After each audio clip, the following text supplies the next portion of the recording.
प्यारे बच्चों, आपका स्वागत है हमारे चैनल एजी एजुकेशन जोन में। आज हम देखेंगे क्लास 12 बायोलॉजी यानी जीव विज्ञान का जो 2025 में आपका एग्ज़ाम होने वाला है, यूपी बोर्ड एग्ज़ाम या जो भी बोर्ड एग्ज़ाम जिस भी स्टेट का हो, तो उसमें आपके जो अति महत्वपूर्ण प्रश्नों का जो आपका संग्रह है वो आपके सामने यहाँ पे होगा। जो ये जनन स्वास्थ्य है, ये लेसन आपका, उससे रिलेटेड जितने महत्वपूर्ण प्रश्न हैं वो सब के सब आपको मिलेंगे। और ये इम्पॉर्टेंट लेसन है, इससे प्रश्न कन्फर्म है कि चाहे वो टिप्पणी के तौर पे, चाहे आपको परिभाषा के तौर पे, चाहे वो आपको लॉन्ग क्वेश्चन के तौर पे आपको ज़रूर मिलते हैं। तो इसके लिए हम आशा करते हैं कि आप इसे ज़रूर तैयार करेंगे और इसे एग्ज़ाम में आप देखेंगे ज़रूर, आपको ये प्रश्न इनमें से ज़रूर मिलेगा। ये तो दावे के साथ मैं कह सकता हूँ, क्योंकि इनमें से जो भी इम्पोर्टेंट मैं बना रहा हूँ इनमें से क्वेश्चन बनता ही बनता है। तो आप इसे ज़रूर तैयार कीजिएगा। और यदि ये इस चैनल पर आप नए हैं तो इसे लाइक कीजिएगा, चैनल को सब्सक्राइब कीजिएगा और अपने दोस्तों से शेयर करना न भूलिएगा। इसमें देखिए बच्चों, चलते हैं अपने पॉइंट पे, देखते हैं। तो इसमें देखिए ये जो पहला क्वेश्चन हमारा ये है कि आपको पूछता है परखनली शिशु क्या होता है। या तो परखनली शिशु कह के पूछेगा, या तो आईवीएफ तकनीक कह के पूछेगा, या तो स्वपात्र निषेचन कह के पूछेगा।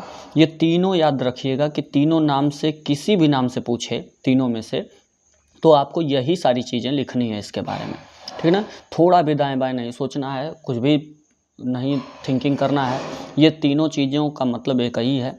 तो आईवीएफ तकनीक पूछे या स्वपात्र निषेचन पूछे या परखनली शिशु पूछे, आपको इसके बारे में ये लिखना है कि यह जो तकनीकी है यह ऐसे दंपतियों द्वारा प्रयुक्त की जाती है जिनमें या तो स्त्री में गर्भ नहीं ठहरता या पुरुष के वीर्य में शुक्राणु की संख्या कम पाई जाती है। यानी कहने का मतलब यह किसके लिए है, आईवीएफ तकनीक, स्वपात्र निषेचन, परखनली शिशु किसके लिए है? उनके लिए, उन माता पिता के लिए है, उन पति पत्नी के लिए है जो क्या करते हैं कि अपने बच्चे जो होते हैं उनके, यानी कि या तो औरत में कमी होती है या तो पुरुष में कमी होती है। यानी औरत में क्या कमी होती है कि उनके पेट में बच्चा ठहरता ही नहीं है, खराब हो जाता है, ठीक ना। तो इस तरीके से उनके लिए, और या तो स्त्री अगर सही है तो पुरुष में कमी होती है कि उसके वीर्य में, यानी कि जो वीर्य होता है उसका, उसमें शुक्राणु की संख्या की कमी होती है। यानी जितने शुक्राणु की आवश्यकता होती है संख्या में, उसकी कमी अगर होती है तो इसके कारण भी पुरुष, यानी कि पुरुष का जो वीर्य होता है उससे बच्चा नहीं ठहर पाता, नहीं बन पाता। तो या तो पेट में बच्चा स्त्री के न ठहर पाए, खराब हो जाए, या तो फिर पुरुष जो होता है उसके वीर्य में शुक्राणु की संख्या की कमी पाई जाए। तो दोनों में से किसी में भी अगर कमी पाई जा रही है तो बच्चा कैसे हो सकता है। तो इस तरीके से उसमें अगर दोनों में से किसी में भी कमी है तो यह जो तकनीकी है वह उनके लिए है, ऐसे ही लोगों के लिए। अब देखिए इस तकनीक में सहायक जनन प्रौद्योगिकी की सहायता से, यानी प्रौद्योगिकी को मतलब तकनीक की सहायता से, यानी इस तकनीक में कुछ अन्य जो सहायक जनन प्रौद्योगिकी की सहायता से स्त्री या दाता के अंडाणु को पुरुष या दाता के शुक्राणु से मादा के शरीर के बाहर, शरीर के आंतरिक तापमान के ताप पर प्रयोगशाला में कृत्रिम रूप से परखनली में निषेचित कराया जाता है। इसका क्या अर्थ है कि क्या किया जाता है कि जैसे स्त्री है तो स्त्री के अंडाणु, जैसे मान ली कि स्त्री में भी कमी है कि अंडाणु न बनते हों, तो क्या किया जाता है कि किसी दूसरे की, दाता का मतलब या तो वही स्त्री हो जिसे बच्चा चाहिए, या तो फिर किसी दूसरे स्त्री के अंडाणु को क्या करते हैं कि उसके पति यानी पुरुष के या किसी दूसरे के पति यानी दाता के शुक्राणु से मादा के शरीर से बाहर, यानी कि उस स्त्री के शरीर के बाहर ही परखनली में क्या करते हैं कि आंतरिक तापमान पर, यानी जो हमारे शरीर के अंदर का जो टेम्परेचर होता है उसी टेम्परेचर पर प्रयोगशाला में कृत्रिम रूप से परखनली में निषेचन कराया जाता है। यानी परखनली में निषेचन कराया जाए, जो निषेचन आपका शरीर के अंदर होने वाला है वो आपका कहाँ कराया जाता है, परखनली में कराया जाता है। और टेम्परेचर उतना ही रखा जाता है जितना कि आपके, यानी कि माता के शरीर में टेम्परेचर होता है जिस पे बच्चा ठहरता है। जिसमें निषेचन आराम से हो जाता है। जिस ताप पर निषेचन हो जाता है आराम से, उसी ताप पर परखनली में बाहर निषेचन कराया जाता है कृत्रिम रूप से। इसलिए इस प्रयोग को अंतःपात्रे निषेचन भी कहते हैं, यानी इसे स्वपात्रे निषेचन तो कहते हैं और इस प्रक्रिया को अंतःपात्रे निषेचन भी कहते हैं, ठीक ना। और इसके बाद तैयार भ्रूण को, यानी अब जब निषेचन हो जाता है तो भ्रूण बनता है।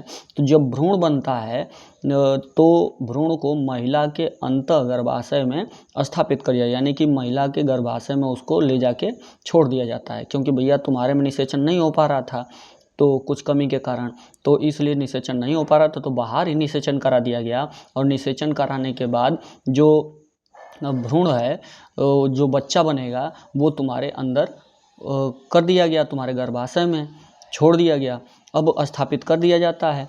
और जहाँ पर गर्भावधि, यानी कि जो गर्भ की अवधि होती है, पूर्ण होने पर स्त्री सामान्य रूप से शिशु को जन्म देती है। यानी सामान्य रूप से मतलब अब तो बच्चा उसके गर्भ में बढ़ेगा। अब जब गर्भ में बढ़ेगा, केवल निषेचन बाहर कराया गया है, तो गर्भ में बढ़ेगा तो वैसे ही जन्म देगी अपने समय पर, जैसे कि अन्य स्त्रियां देती हैं। तो इस प्रकार से प्राप्त जो शिशु होता है, यानी इस प्रकार से जो शिशु पैदा होता है, उसे टेस्ट ट्यूब बेबी या परखनली शिशु, देखिए कितनी चीज़ें, परखनली शिशु, IVF तकनीक, स्वपात्र निषेचन, अंतःपात्र निषेचन और टेस्ट ट्यूब बेबी। तो इस तरीके से ये कोई भी नाम हो, सब बातें कही है, तो इसलिए उस बच्चे को क्या कहेंगे, उस शिशु को, जो शिशु इस तरीके से पैदा हो, उसे टेस्ट ट्यूब बेबी कहते हैं या तो परखनली शिशु कहते हैं। मेरे हिसाब से आपको समझ में आ गया होगा। इसमें कुछ ऐसी चीज़ें नहीं हैं जो कि आपके समझ में नहीं आएंगी। इसे अगर न समझ में आए तो 1-2 राउंड और देख लीजिएगा तो बात क्लियर हो जाएगी। तो अब देखिए आगे अन्य जो प्रश्न है, दूसरा प्रश्न आपको क्या पूछता है एग्जाम में इम्पोर्टेंट, वो पूछता है कि यौन संचारित रोग और 2 रोग का नाम भी बताना है। यौन संचारित रोग क्या होता है और 2 रोग बताने हैं, यौन संचारित रोग से रिलेटेड 2 रोग ऐसे बताने हैं और उनके लक्षण भी बताने हैं कि क्या होते हैं। तो इसमें देखिए यौन संचारित रोग किसे कहते हैं, सबसे पहले ये जानिए। तो ये वे रोग हैं जो यौन संबंध के द्वारा फैलते हैं, यानी कि जब पुरुष स्त्री आपस में संबंध बनाते हैं तो उस जब नर मादा आपस में संबंध बनाते हैं, पुरुष स्त्री आपस में संबंध बनाते हैं, तो उसके कारण जो रोग फैलता है उसे यौन संचारित रोग कहते हैं, ठीक ना। और 2 रोग कौन कौन, गोनोरिया और सिफिलिस, ये रोग होते हैं। तो इसमें चलिए पहले गोनोरिया, इसे सुजाक भी कहते हैं। गोनोरिया पूछे या सुजाक पूछे, बातें कही है। तो इसमें आप क्या लिखेंगे, यह रोग क्या होता है, यह नाइजीरिया गोनोरी नामक जीवाणु से होता है। यह किस जीवाणु से होता है, गोनोरिया। देखिए गोनोरी इसमें लिखा हुआ है, नाइजीरिया देश का नाम हो जाएगा और गोनोरी लगा देंगे गोनोरिया से। तो नाइजीरिया गोनोरी नामक जीवाणु से होता है कौन सा रोग, सुजाक रोग या गोनोरिया रोग। अब इसके लक्षण क्या होते हैं, कैसे पता चलेगा कि मुझे गोनोरिया हुआ है। तो पुरुषों में इस रोग के संक्रमण से मूत्र मार्ग में सूजन आ जाती है। पुरुष में अगर यह रोग हो जाए तो उसके मूत्र मार्ग में सूजन हो जाती है। और जो दूसरा क्या लक्षण है इसका, कि मूत्र त्याग के समय, यानी जिस समय मूत्र त्याग किया जाता है तो उस समय अधिक पीड़ा होती है और जलन होती है, बहुत अधिक जलन और बहुत अधिक दर्द होता है। तो इस तरीके से ये भी लक्षण है उसका। और तीसरा लक्षण क्या है, यह ज्ञानेंद्रिय को हानि पहुंचाता है, यानी जो ज्ञानेंद्रियां होती हैं उसको भी नुकसान पहुंचता है, यानी इसके कष्ट के कारण। और इसमें जोड़ों में सूजन और पीड़ा होने लगती है, यानी कि अगर गोनोरिया हो जाए तो जोड़ों में सूजन भी हो जाती है और पीड़ा भी हो जाती है, यानी जैसे लगता है कि गठिया हो गया है, गांठ गांठ में दर्द होने लगता है। अब देखिए दूसरी बीमारी क्या है, सिफिलिस। इसे किस नाम से जानते हैं, उपदंश भी कहा जाता है। जैसे गोनोरिया को सुजाक कहा जाता है, वैसे इस सिफिलिस को उपदंश कहा जाता है। तो सिफिलिस कहिए या उपदंश कहिए, ये इस पर देखिए, इस पर टिप्पणी भी आ सकता है आपका कि बीमारी का नाम दे देगा और कहेगा इसके बारे में लिखिए, यह क्या है वगैरह, और टिप्पणी लिखिए। तो आप उसमें भी ये शामिल कर सकते हैं। मैंने कहा कि प्रश्न उत्तर में आ जाए, छोटा बड़ा टिप्पणी वगैरह किसी तरीके से, तो आपको इसमें मिलेगा ही। तो अब देखिए सिफिलिस जो उपदंश है वो आपका रोग जो होता है, ये कौन सा रोग हो जाता है, यह ट्रिपोनेमा कहिए या ट्रिपोनीमा कहिए, पैलिडम यानी ट्रिपोनीमा पैलिडम नामक जीवाणु से होता है। वो किस नाम से, किस जीवाणु से था? गोनोरिया या सुजाक नाइजीरिया गोनोरी नामक जीवाणु से। और ये ट्रिपोनेमा कहिए या ट्रिपोनीमा कहिए पैलिडम नामक जीवाणु से, ठीक ना, ये होता है। अब इसके लक्षण क्या होते हैं कि पुरुषों व महिलाओं के जनन अंग में लाल दाने हो जाते हैं। पुरुषों और जो पुरुष हों या महिलाएं होती हैं उनका जो जनन अंग होता है, जो लिंग होता है, उसमें लाल लाल दाने हो जाते हैं और मूत्र मार्ग के समय बहुत अधिक पीड़ा होती है, चाहे पुरुष को हो या स्त्री की हो, और जलन भी होती है बहुत ज़्यादा। तो ये आपका लक्षण उससे भी मिलता जुलता है, देख रहे हैं आप। और दूसरा चीज़, अगला चीज़ कि अधिक संक्रमण में, जिस समय बहुत अधिक संक्रमण फैल जाए यानी कि व्यक्ति समझ न पाए या छिपाए, तो उस स्थिति में क्या होता है कि बहुत अधिक जब बढ़ जाती है बीमारी, तो उसमें यह जीवाणु हृदय, मस्तिष्क और यकृत यानी लीवर को भी प्रभावित करता है। यानी ये जीवाणु वहाँ तक पहुँच जाता है और उसे भी प्रभावित करता है, इफेक्ट डालता है, ठीक ना। और जो अगला आपका प्रश्न है वो पूछेगा कि एमनियोसेंटेसिस क्या होता है। एमनियोसेंटेसिस कहिए, एमनियोसेंटेसिस कहिए, कोई दिक्कत नहीं। और या उल्बवेधन क्या होता है, उल्बवेधन। तो ये पूछे या एमनियोसेंटेसिस पूछे या उल्बवेधन पूछे, दोनों का मतलब एक ही है। ये प्रश्न बनता है, टिप्पणी में भी आता है, ऐसे छोटे प्रश्नों में भी आता है। तो आपको मोस्ट इम्पॉर्टेंट क्वेश्चंस होते हैं ये। तो यह क्या होता है, यह एक ऐसी तकनीकी है, इस तकनीकी का उपयोग करके गर्भाशय में जो भ्रूण यानी जो बच्चा होता है उसके गुणसूत्रीय असामान्यता यानी गुणसूत्र में जो असमानता पैदा हो जाती है और अन्य व्यवस्था की जानकारी के लिए किया जाता है। यानी किस तकनीक का उपयोग, उल्बवेधन जो तकनीकी होती है या एमनियोसेंटेसिस जो तकनीकी होती है, यह किसमें वो आपकी कारगर होती है, किस लिए, जो गुण भ्रूण के अंदर यानी महिला के पेट में, मादा के पेट में जो बच्चा होता है तो उसके गुणसूत्रीय असमानता पैदा हो जाए या अन्य व्यवस्था की जानकारी अगर करना हो कि उसे वह बच्चा सही है कि नहीं, उसमें कोई दिक्कत तो नहीं है, तो जानकारी करने के लिए भी इस विधि का उपयोग करते हैं। इसमें गर्भ से एमनियोटिक द्रव को इंजेक्शन के माध्यम से निकाला जाता है। एमनियोटिक द्रव का मतलब जो बच्चा की थैली के अंदर जो पानी होता है, उस थैली के अंदर से जैसे पानी निकालते हैं, उस द्रव को निकालते हैं इंजेक्शन के माध्यम से और निकाला जाता है। और इस द्रव का नमूना लेकर इसमें गुणसूत्र की असामान्यताओं का निरीक्षण किया जाता है कि अब वही द्रव जब निकाल लेंगे इंजेक्शन से गर्भाशय में से, तो उसके बाद उसकी गुणसूत्र में कितनी क्या असामान्यताएं हैं उसका परीक्षण किया जाता है, निरीक्षण किया जाता है। और लेकिन इसके द्वारा लिंग की भी जांच हो जाती है।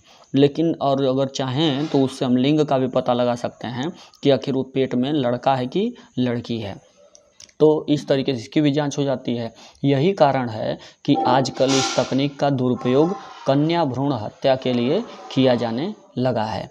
यानी पहले तो ये होता था कि जांच करके बताया जाता था दूसरे तरीके से, केवल सोनोग्राफी या अल्ट्रासाउंड के तरीके से जांच करके बता दिया जाता था। लेकिन अब क्या है कि जब उससे नहीं बताया जाता है तो कुछ लोग ऐसे हैं जो कि बता देते हैं कि उसमें पेट में आपके बच्चा है कि जो आपकी कन्या है कि क्या है, उसको निश्चित कर लेते हैं, यानी लड़का है कि लड़की। तो कन्या भ्रूण हत्या, अगर लड़की है तो कन्या भ्रूण हत्या को भी इससे बढ़ावा मिल जाता है। तो भारत सरकार ने जबकि क्या किया है, लिंग परीक्षण को गैर कानूनी घोषित किया है कि आपको बताना नहीं है, चाहे वो आप उल्बेवेधन करें या सोनोग्राफी करें या किसी भी तरीके से आपको ये नहीं निश्चित करना है दंपत्ति को यानी माता पिता को, पति पत्नी को, कि आपके पेट में लड़का है कि लड़की, ठीक ना। तो ये विधि होती है, ये क्वेश्चन बनता है आपका। अगला जो प्रश्न है वो आपका है चिकित्सीय सगर्भता समापन का टिप्पणी कीजिए। ये टिप्पणी आपको पूछ देता है या तो फिर ये प्रश्न के तौर पे पूछ देगा।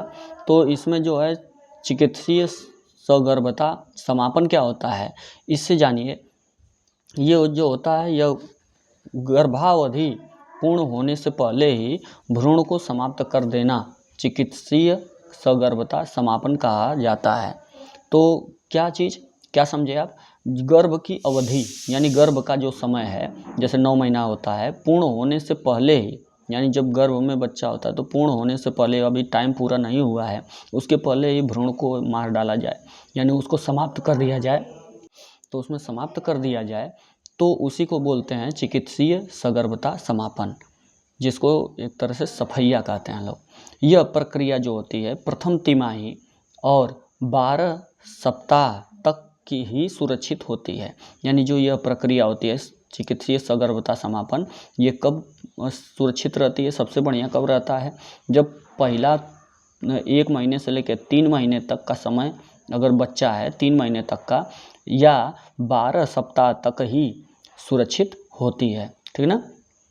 यानी कि 3 महीना 12 सप्ताह ऐसे ही, यानी लगभग 3.25 महीने के आसपास तक अगर है तब तो ठीक है, उससे अधिक है तो दिक्कत होता है, तो सुरक्षित होती है। यह प्रक्रिया कानूनन अपराध है। यह जो सफैया करा दिया जाता है और ये कर दिया जाता है सगर्भता समापन, जो अभी क्रिया है, ये जो क्रिया है ये क्या है? ये आपको ये कानूनन अपराध है, लेकिन कुछ ऐसी परिस्थितियां होती हैं जब यह कराना आवश्यक हो जाता है। वो परिस्थितियां कैसी हैं, कब हैं? जैसे कि बलात्कार एवं किसी का बलात्कार हुआ हो तो उसमें उसके बाद उसे साफ किया जाता है, या तो असुरक्षित यौन संबंध से उत्पन्न अनचाहा गर्भ, यानी असुरक्षित यौन संबंध था, ध्यान नहीं दिया गया और गर्भ में बच्चा आ गया जबकि नहीं चाहिए था, तो उस समय भी ये काम किया जाता है। और शिशु में जन्मजात रोग अगर हो, यानी कि जो अभी पेट में बच्चा अभी है, तो उसी समय भी आपको क्या किया जाता है, जैसे इस समय भी ये साफ करने का काम किया जाता है, यानी गर्भ समापन कर दिया जाता है। और या तो फिर गर्भ निरोधक गोलियों के विफल हो जाने पर, गर्भ निरोधक गोलियां तो खाई जा रही थी महिला के द्वारा, लेकिन फिर भी कुछ विफल हो गई, यानी वो फेल हो गई, उसका असर नहीं लग पाया, जिससे कि गर्भ में बच्चा आ गया, तो उस समय भी इसको किया जाता है, यानी यह काम किया जाता है गर्भ समापन। अब देखिए, इस प्रक्रिया द्वारा लिंग परीक्षण भी किया जा सकता है, यानी यह भी जो है सगर्भता समापन जो है, इससे भी लिंग परीक्षण हो जाता है कि पेट में लड़का है कि लड़की। यही कारण है कि इससे कन्या भ्रूण हत्या को बढ़ावा मिल रहा है, यानी कि इससे भी कन्या भ्रूण हत्या को बढ़ावा मिल रहा है। बच्ची अगर है पेट में तो उसे मार डाला जाता है कि नहीं, साफ कर दीजिए, नहीं चाहिए हमें, लड़की नहीं चाहिए, ऐसी बातें। अब देखिए, अगला जो प्रश्न होता है यह है कि बंध्याकरण। बंध्याकरण क्या है? बंध्याकरण का मतलब सीधी सी बात कहें तो नसबंदी। बंध्याकरण पूछे या नसबंदी पूछे, बातें कही है। अब ये देखिए, यह क्या होता है? यह एक ऐसी तकनीक है, यानी यह ऐसी क्रिया है जिसमें नर यानी कि पुरुष हो या मादा यानी स्त्री हो के जनन वाहिनियों को, यानी जो जनन वाहिनी मतलब जैसे आपका जैसे महिला है तो यहाँ पे अंडे बनते हैं दोनों ओर, और इसके बाद फिर ये एक नली आती है और ये गर्भाशय यहाँ पे ऐसे होता है, ठीक ना। और यहाँ पे ये योनि होती है, इसी से वीर्य अंदर जाता है, तो और इसमें से अंडे बनते हैं। तो ये जो नली होती है, ये नली और ये नली, 1 महीना इसमें और 1 महीना इसमें अंडे बनते हैं, दोनों में हर महीने नहीं बनते हैं। तो अब एक इस महीने इसमें बना तो अगले महीने में इसमें बनेगा। तो क्या होता है कि जब वीर्य जाता है तो अंडे होते हैं, तो उनसे निषेचित करके इसी में गर्भ में बच्चा रहता है। तो अब देखिए बात क्या है कि ये जो नली होती है इसको बोलते हैं आपका इसको ये ट्यूब होती है, ये जो अंडाशय की जो ट्यूब होती है जिससे अंडे यहाँ पे आते हैं, जिसमें अंडे निषेचित होते हैं, तो ये ट्यूब होती है तो इस ट्यूब को ही क्या किया जाता है, काट दिया जाता है, काट कर इसको बांध दिया जाता है। तो इसी को ट्यूब को काट के बांधा गया तो ट्यूबेक्टोमी हो गया, ठीक ना, यानी कि महिला नसबंदी हो गई। अब पुरुष का क्या होता है? पुरुष का जो होता है, ये जैसे लिंग है और लिंग के ये देखिए यहाँ पे ये जो आपके वृषण हैं, 2 वृषण होते हैं और इसी 2 वृषण में शुक्र बनता है। तो ये जो शुक्र की वाहिनी है, मतलब ये जाता है और इसके बाद कहाँ रहता है, जाके शुक्राशय में इकट्ठा हो जाता है। तो अब देखिए, यहाँ से जिस नली से ये वृषण से जिस नली से ये जाता है वीर्य बन के, इसी नली को काट दिया जाता है, ठीक ना। और इस नली को बोलते क्या हैं?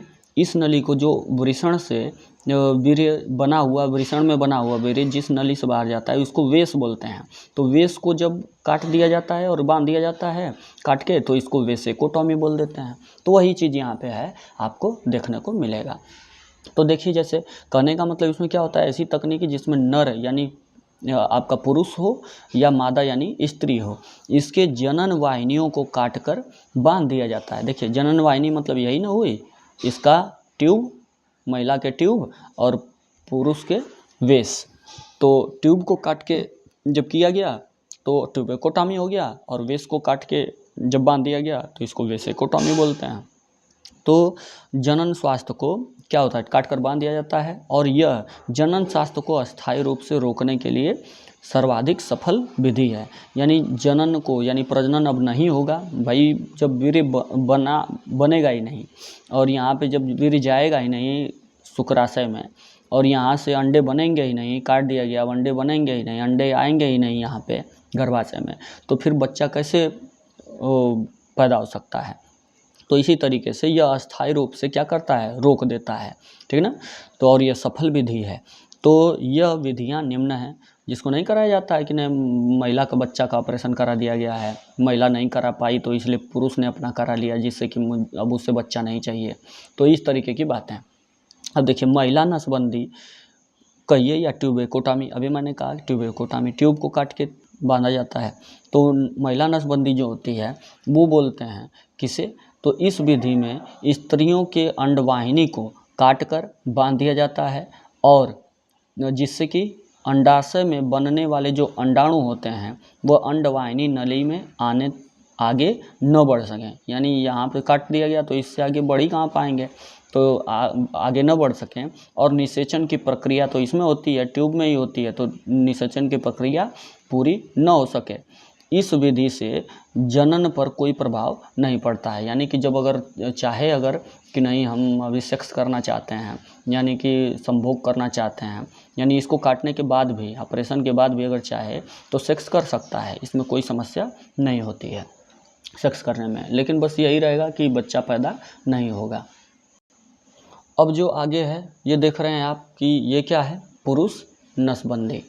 जो पुरुष नसबंदी होती है, पुरुष नसबंदी को बोलते हैं, वेश काटा जाता है उसका, तो वेसेकोटॉमी हो गया। और इस विधि में पुरुष के शुक्रवाहिनी मतलब जिससे शुक्राणु जाते हैं शुक्राशय तक, तो शुक्रवाहिनी को काट कर बांध दिया जाता है। तो शुक्रवाहिनी को क्या बोलते हैं, वेश बोलते हैं। तो इसको काट दिया जाता है, वेसेकोटॉमी हो गया। और जिससे कि वृषण में बढ़ने वाले शुक्राणु आगे न बढ़ सकें। शुक्राणु अगर वृषण में बना हुआ है तो वह आगे न बढ़ सके, और निषेचन की प्रक्रिया पूरी न हो सके। तो निषेचन जब नहीं होगा भाई, शुक्राशय में जाएगा ही नहीं, तो वहाँ से वह भेजेगा क्या। तो इसलिए इसका जनन पर भी कोई प्रभाव नहीं पड़ता है। यानी पुरुष भी चाहे तो सेक्स कर सकता है, बस यही रहेगा कि बच्चा पैदा नहीं होगा। तो अब देखिए, अगला जो प्रश्न आपका बनता है वो जनसंख्या वृद्धि नियंत्रण पर पूछा जाता है।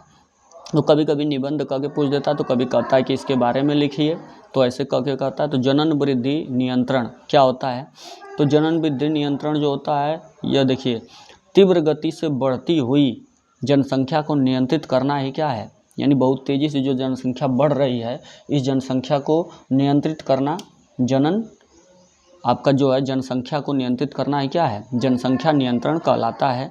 और जनसंख्या वृद्धि को नियंत्रित करने के लिए निम्न उपाय किए जा सकते हैं। अब जनसंख्या वृद्धि को नियंत्रित करने के लिए क्या उपाय किया जाएगा। पहली बात कि शिक्षा की सुविधाओं का विस्तार, शिक्षा की सुविधाएं प्रदान की जाएं, यानी सबको शिक्षित बनाया जाए, तो इससे भी व्यक्ति समझदार हो जाएगा। तो जैसे देखिए, शिक्षित व्यक्ति प्रायः आय यानी जो कमाई होती है और जो व्यय मतलब जो खर्च होता है, इसके सिद्धांत से अच्छी तरह परिचित होता है कि हमारी कमाई कितनी है, हमारा खर्च कितना है, इस पर ध्यान देता है शिक्षित व्यक्ति। इसलिए वह सीमित परिवार के महत्व को समझता है कि परिवार इतना ही होना चाहिए, इससे अधिक अगर बढ़ाएंगे तो खर्च नहीं चल पाएगा, तो मुश्किल हो जाएगी। तो किसी का भी सेवा या पालन पोषण सही अच्छे तरीके से नहीं हो पाएगा। तो यही कारण है कि शिक्षित परिवार सामान्यतः सीमित होते हैं। जो पढ़े लिखे परिवार होते हैं आप देखेंगे कि उसमें दंपति यानी जो बच्चे होते हैं वो उनमें कम होते हैं, अधिक से अधिक 2 होते हैं, 2 से अधिक नहीं होते हैं। लेकिन जो अशिक्षित परिवार होते हैं उसमें दंपति जो होते हैं वो बच्चे बहुत अधिक संख्या में पैदा करते जाते हैं, वो कोई चिंता नहीं करते हैं। अब देखिए बच्चों की संख्या का निर्धारण, तो बच्चों की संख्या का निर्धारण उन्हें समझाया जाए। जैसे कि जनसंख्या वृद्धि को रोकने के लिए प्रति परिवार बच्चों की संख्या निर्धारित की जानी चाहिए। यानी कि भारत सरकार को क्या करना चाहिए कि जनसंख्या को एकदम सीमित कर देना चाहिए कि 2 से अधिक बच्चे आप पैदा नहीं कर सकते। अगर 2 से अधिक बच्चे आप पैदा करेंगे तो आपके ऊपर जुर्माना लगेगा या तो फिर आपको किसी सुविधा से वंचित कर दिया जाएगा। तो ये ऐसी बातें। तो जनसंख्या वृद्धि को रोकने के लिए प्रति परिवार यानी हर परिवार के बच्चों की संख्या, परिवार में कितने बच्चे होने चाहिए एक माता पिता को, उसकी संख्या निर्धारित की जानी चाहिए और इसके सरकारी स्तर पर कानून में संशोधन किए जाने चाहिए, तभी जनसंख्या वृद्धि पर नियंत्रण होगा। यानी कि जब तक सरकार इस पर कोई नियम नहीं लाएगी तब तक कुछ होने वाला नहीं है। आगे है कि विवाह योग्य आयु में वृद्धि, विवाह की जो उम्र है उसको बढ़ा दिया जाए, जिससे कि लेट विवाह होगा तो बच्चे कम पैदा हो सकेंगे। तो इसका भी यह भी एक उपाय होगा। विवाह का जनन से सीधा संबंध होता है, विवाह हुआ तो सेक्स हुआ तो बच्चे पैदा होंगे। अतः विवाह की उम्र में वृद्धि करने से अगर विवाह की उम्र बढ़ा दी जाए यानी 18 से अधिक कर दी जाए और उससे भी अधिक कर दी जाए तो प्रजनन दर में कमी लाई जा सकती है, यानी कि प्रजनन कम होगा जिसके कारण जनसंख्या पर नियंत्रण हो सकता है। अब आगे क्या है, परिवार नियोजन कार्यक्रम को बढ़ावा देना। परिवार नियोजन कार्यक्रम जो होता है उसको जनसंख्या वृद्धि के नियंत्रण के लिए सरलतम एवं सर्वोच्च उपाय है परिवार नियोजन। यानी कि हर व्यक्ति को परिवार नियोजन का महत्व समझाया जाए, ऐसा कार्यक्रम चलाया जाए जिससे कि सबको जागरूक किया जाए कि भाई देखिए सीमित परिवार रखिए, आपको भी दिक्कत होगी, बच्चों के भी पालन पोषण अच्छे तरीके से नहीं हो पाएगी और सीमित बच्चे रहेंगे तो आपको भी सरलता होगी और बच्चों का पालन पोषण भी अच्छे तरीके से हो जाएगा। तो इसके महत्व को समझाया जाए परिवार नियोजन कार्यक्रम चला के। और सरलतम और सर्वोच्च उपाय है, जब व्यक्ति को समझाया जाएगा, समझदार हो जाएगा तो फिर काम हो जाएगा, ठीक है ना। इसके अंतर्गत विभिन्न गर्भ निरोधक गोलियों के प्रयोग को प्रेरित किया जाता है। यानी कि गर्भ निरोधक गोलियां खाने के लिए कहा जाता है महिलाओं को पर डे यानी रोज़, जिसका कोई स्वास्थ्य पर कोई बुरा प्रभाव नहीं पड़ता है और वो आराम से बच्चे जो हैं बच्चों में अंतर पैदा कर सकते हैं। तो इस तरीके से गर्भ निरोधक गोलियां महिलाओं को खाने के लिए दिया जाता है और प्रेरित किया जाता है कि आप इसे खाइए, नहीं तो आपके भी स्वास्थ्य पर असर पड़ सकता है अगर लगातार बच्चे पैदा होते जाएंगे तो, जिससे जनसंख्या वृद्धि को नियंत्रित किया जा सकता है। तो इससे जनसंख्या वृद्धि को नियंत्रित कर सकते हैं। अगला जो क्या है, कृषि और उद्योग के उत्पादन में वृद्धि। अब क्या है, यदि ग्रामीण क्षेत्रों में आधुनिक कृषि यंत्रों यानी जो नए नए कृषि के जो उपकरण हैं और तकनीक को अधिक से अधिक उपलब्ध कराया जाए तो कम जनशक्ति द्वारा ही कृषि की जा सकेगी। तो अगर अधिक से अधिक ये उपलब्ध कराया जाए, मशीनीकरण किया जाए तो क्या होगा कि कम जनशक्ति मतलब कम लोगों की संख्या द्वारा ही खेती की जा सकेगी और सीमित परिवार के प्रति लोगों में रुचि उत्पन्न हो जाएगी। तो इस तरीके से भी कृषि और उद्योगों का उत्पादन में वृद्धि अगर कर दिया जाए, मशीनीकरण ज़्यादा कर दिया जाए तो लोग अपने पर्सनल परिवार पे ध्यान देने लगेंगे और जब ऐसा होगा तो भी बच्चे कम पैदा करेंगे। अब अगला प्रश्न आपका पूछता है जनसंख्या विस्फोट। तो इसके बारे में भी आपको पूछता है। ये सब के सब बच्चे जो 6 प्रश्न 7 प्रश्न तक है ना, वो सब के सब समझ लीजिए, ये प्रश्न के माध्यम से आपको देखने को जरूर मिलेंगे। किसी स्थान पर जनसंख्या में अचानक से होने वाले वृद्धि को जनसंख्या वृद्धि या जनसंख्या विस्फोट कहते हैं। यानी किसी स्थान पर किसी जगह पर जनसंख्या में अचानक वृद्धि हो जाए, मतलब जनसंख्या बहुत तेज़ी से बढ़ जाए, तो उसी को जनसंख्या विस्फोट या जनसंख्या वृद्धि कहते हैं। जनसंख्या विस्फोट जो होता है वह मृत्यु दर में कमी हो जाने के कारण और जन्म दर में वृद्धि हो जाने के कारण होता है। यदि वहाँ पर लोग मरें कम और जन्म ज़्यादा लें तो ऐसा क्या होता है, जनसंख्या विस्फोट या जनसंख्या वृद्धि कहा जाता है। कारण इसका पूछता है कि इसका कारण क्या है। वो उधर तो जनसंख्या वृद्धि नियंत्रण का उपाय कहा था, तो इसमें कारण क्या है। कारण ये होता है कि पहली बात है कि जनसंख्या वृद्धि या विस्फोट कैसे हो जाता है, निरक्षरता यानी कि पढ़ाई लिखाई न होने के कारण, यानी व्यक्ति शिक्षित नहीं है तो इसके कारण क्या होता है, जनसंख्या विस्फोट हो जाता है। जनसंख्या वृद्धि का यह मुख्य कारण है कि व्यक्ति पढ़ा लिखा नहीं है, क्योंकि हमारे देश की अधिकांश जनता निरक्षर है यानी पढ़ी लिखी नहीं है। इस कारण से अज्ञानतावश वह संतान पैदा करते रहते हैं। तो अब अगले उपाय क्या है, सामाजिक रीति रिवाज। अगला कारण क्या है, पहला कारण कि पढ़ा लिखा व्यक्ति नहीं है, दूसरा कारण कि सामाजिक रीति रिवाज को देख के भी वह क्या करता है, बच्चे पैदा करता रहता है। हमारे देश में किसी भी परिवार में पुत्र का जन्म आवश्यक माना जाता है। ये रिवाज होता है कि अगर लड़का पैदा हुआ तभी ठीक है, लड़की हुई तो नहीं। तो यह कहा जाता है कि वंश का नाम पुत्र से ही चलता है। इसी कारण पुत्र की चाह में जनसंख्या वृद्धि होती है और लड़कियां पैदा होने लगती हैं, यानी बच्चे बहुत ज़्यादा हो जाते हैं एक लड़के की चाह में। आगे क्या होता है, कम आयु में अगर विवाह कर दिया जाए, अगला कारण कि कम आयु में अगर विवाह कर दिया जाए तो भी बच्चे अधिक पैदा हो सकते हैं। तो ग्रामीण गांव के इलाकों में और अशिक्षित परिवारों में आज भी बाल विवाह की प्रथा प्रचलित है, चल रही है कहीं कहीं, और जिसके कारण कम उम्र में ही जो पति पत्नी हैं, दंपत्ति, वो संतान उत्पन्न करने लगते हैं, पैदा करने लगते हैं, और जब तक उनकी क्षमता ख़त्म होती है तब तक बहुत ज़्यादा बच्चे होते हैं। अब देखिए अगला कारण होता है गरीबी। ग्रामीण क्षेत्रों में रहने वाले अधिक से अधिक जनता ऐसी है जो गरीब है, निर्धन है, और जो इस पर यकीन करती है, इस पर भरोसा करती है कि यदि हमारे पास अधिक बच्चे रहेंगे तो अधिक मेहनत करेंगे, अधिक काम करेंगे तो अधिक पैसा घर में आएगा। तो इसलिए वो क्या करते हैं, अपनी गरीबी को दूर करने के लिए भी अधिक बच्चे पैदा करते हैं जिससे कि उनकी गरीबी दूर हो सके, लेकिन इस पर ध्यान नहीं देते कि बाद में समस्या और बढ़ जाती है। अगला जो है वो है कि मृत्यु दर में निरंतर कमी। आधुनिक चिकित्सा प्रणाली ऐसी है जिससे कि मृत्यु दर में कमी हो गई है, यानी कि लोगों की सेवा हो जा रही है। स्वास्थ्य कार्यक्रम इतने चलाए जा रहे हैं कि लोग मर नहीं रहे हैं, एवं बेहतर जीवन स्थिति जो है वो सिखाई जा रही है। वो लोग जान गए हैं कि कैसे हमें बेहतर जीवन जीना चाहिए, क्या खाना चाहिए, क्या पीना चाहिए। तो इसके फलस्वरूप रोग होते हैं वो भी नहीं आ रहे हैं, और अकाल मृत्यु किसी की ज़्यादा हो नहीं रही है, और महामारी भी कम फैल रही है, और कुपोषण के भी शिकार धीरे धीरे बहुत कम हो रहे हैं। इतनी सारी चीज़ें हैं, तो इससे होने वाली मौतें जो होती हैं वो, और शिशु के मृत्यु दर में कमी आई है। यानी जो इतने कार्यक्रम चलाए जा रहे हैं उसके कारण मृत्यु दर में कमी आ गई है, लेकिन जन्म दर में अत्यधिक वृद्धि आई है। अब मर कम रहे हैं, पैदा ज़्यादा हो रहे हैं, तो इस तरीके से भी जनसंख्या विस्फोट या जनसंख्या वृद्धि होती जा रही है। यह भी एक मुख्य कारण है, ठीक ना। तो मुझे आशा है कि ये वीडियो आपको बहुत पसंद आया होगा, और अगर आप नए हैं तो जैसा कि मैंने बताया कि चैनल को सब्सक्राइब कीजिएगा और अपने दोस्तों से शेयर करना न भूलिएगा, और इस चैनल पे बने रहिएगा। आगे आने वाली इम्पोर्टेंट वीडियो हम आपके लिए देते रहेंगे सभी सब्जेक्टों से, जिससे कि आपका प्रिपरेशन सही हो।